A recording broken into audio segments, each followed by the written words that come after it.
Hello, how are you? I hope you're doing fine. Now, I wanted to ask you a question. Did you have an opportunity to read the news last week, or the week before, last week actually? There's a new phone that's in the market, and I'm not talking about the Samsung S10. I'm talking about a new phone called the Mara Z and Mara X. These two phones were launched into the market on the 14th of February by a company called Mara Corporation. And Mara Corporation is an African company from Rwanda, and they launched these two phones. And I was looking at them and just trying to analyze and think, would these phones will they be able to penetrate the market, especially since entering the market at this point as a new entrant in the telephone sector is a very challenging thing for any manufacturer. If you want to enter the market at this point, you have to have some very unique features to be able to conquer the market. And so I just had a look at the Mara Z to find out what are they up to, what is this phone all about. It's interesting to note that Mara Z is not the first African phone. There's another phone called the Nile X, which was launched about 2 years ago. And Nile X is from a company called Seco in Egypt, and Seco has about 3-4 other phones, but their latest version was the Nile X. And they're actually promising to, in 2019, to even launch more phones and to enter the market in a stronger way. They're investing a lot of money into that. So 2019, we might hear a little bit more from Seco.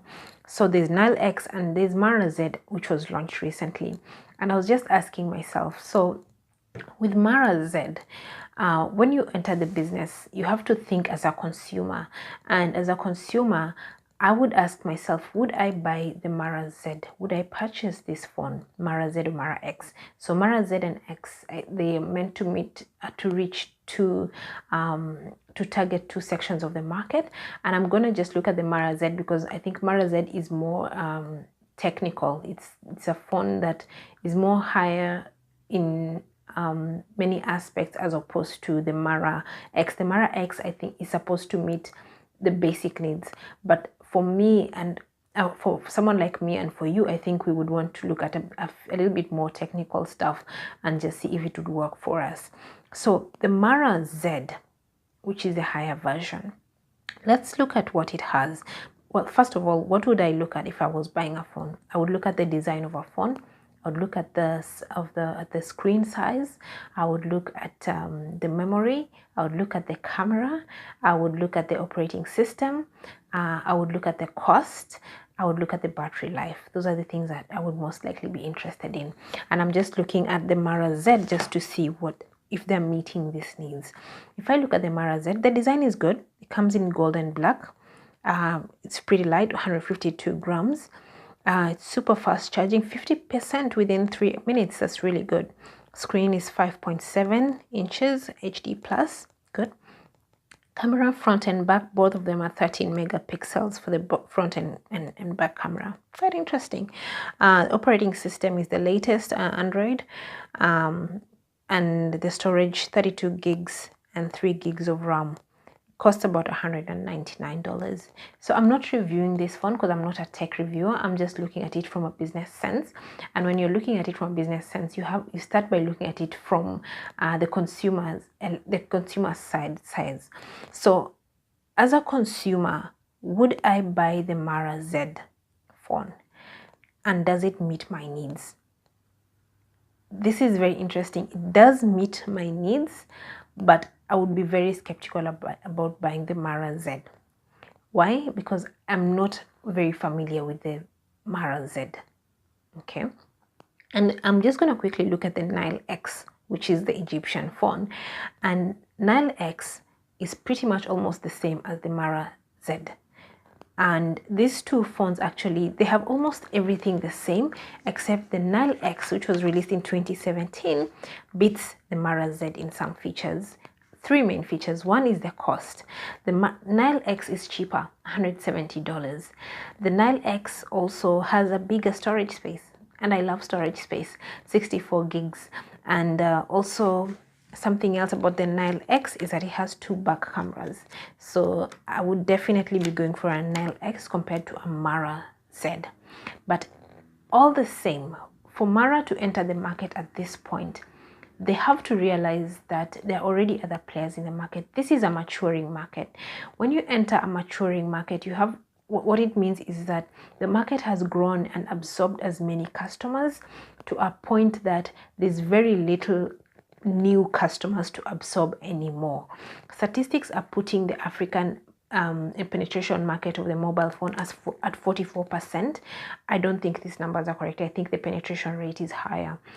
And basically it means that 44% of the population is using mobile phones. And so you have another, maybe you're able to convince another 20% to come to you if you're a very strong player.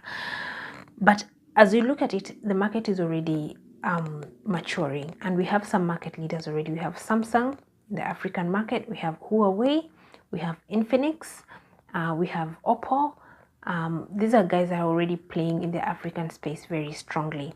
I'm not going to talk about the iPhone because, again, iPhone has its own set of customers, but it's still a player. So anyway, so iPhone is also playing the African market. Between iPhone and Samsung, who's performing better? I think Samsung, but that's just my assumption. I don't have any statistics on that. I think Samsung is performing better because Samsung has played very well in terms of pricing. So it's much more accessible to the people compared to iPhone. So the thing with Mara Z is entering the market at this point. If you're gonna want people to trust you, if you're gonna want people to think of you when they're going to look to buy a Samsung phone and to change their mind and say, okay, no, I'll get a Mara Z, I'll get a Mara, is to bring out the best technology. That's the best way. Mara Z is disappointing to me because I don't see anything spectacular from Mara Z that I can't find in a Samsung.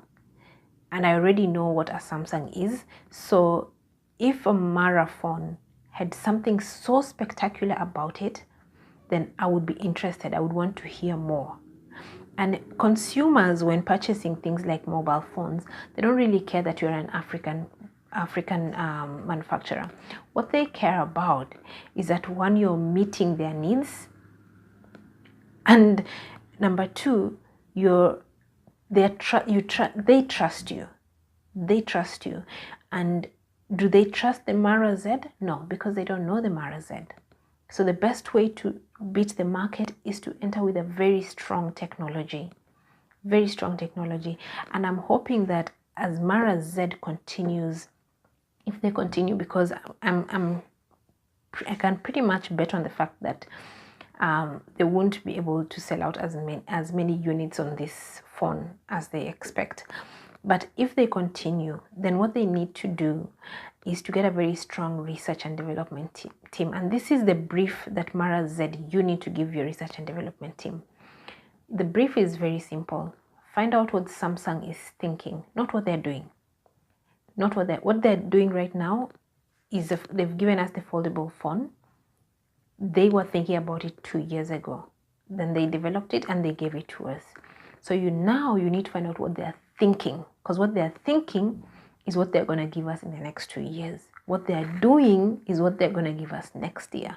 So you need to figure out what they're thinking, and then you need to beat them.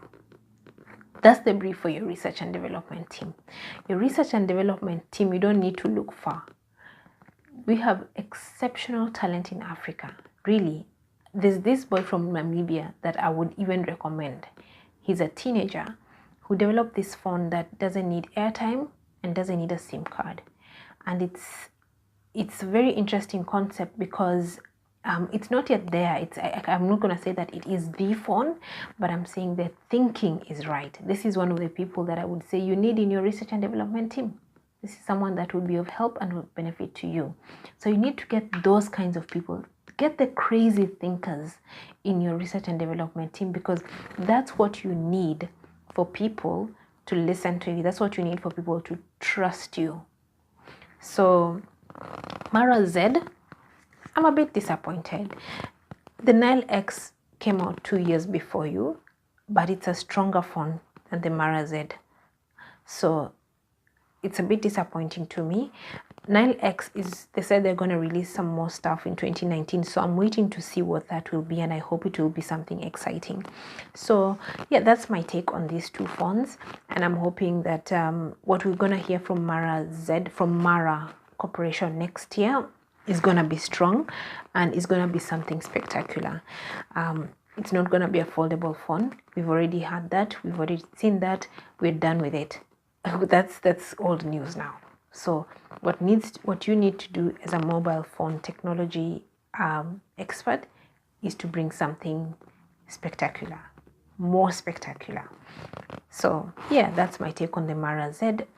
I don't think it will take off that much, but you never know. You never know. But from where I sit, I don't see taking it off. But let's see. Hopefully, the research and development team will give us something spectacular next year. All right, that's it. I'll see you next week. I do have some other stuff for you. Actually, I was gonna post something else this week, but then I dropped my laptop, and I don't have any of my stuff until I fix it. Hopefully next week we'll have it back, and we can be able to do something more. All right, okay, I'll see you then next week. All right, bye bye, have a good one.